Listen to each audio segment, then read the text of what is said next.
It is time for you guys to meet another historical figure of whom I had no idea thanks to my subpar Texas education. This man was the first state field secretary for the NAACP in Mississippi. Let me know in the comments if you know this guy.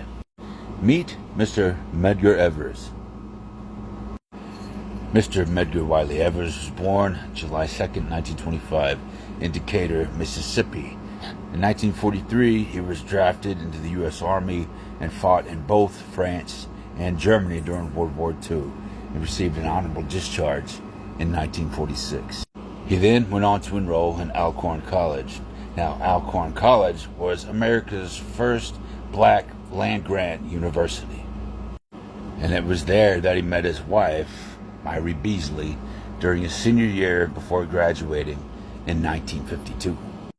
Now first, after he graduated, he found work as an insurance salesman. But then he became involved in the Regional Council of Negro Leadership. Now he proved himself by spearheading boycotts against gas stations of which the owners wouldn't let black people use the bathrooms. Not letting people use bathrooms kind of reminds me of something.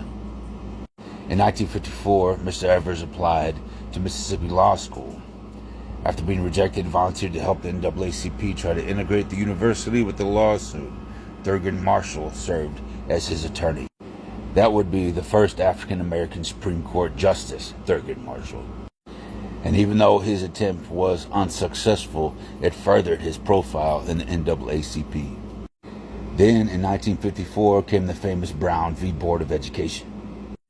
He called for a new investigation into the famous case of the unaliving of Emmett Till, and we all know what happened there.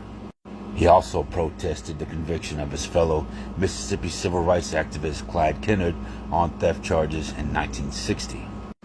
Unfortunately, all of his efforts made him a target for racists, which led to the firebombing of his house in 1963 and his unfortunate assassination shortly thereafter.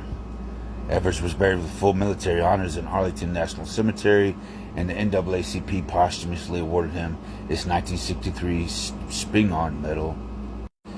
His death sparked outrage and inspired legislation which would lead to the Civil Rights Act of 1964. Once again, a fantastic historical figure of whom I knew nothing about until now.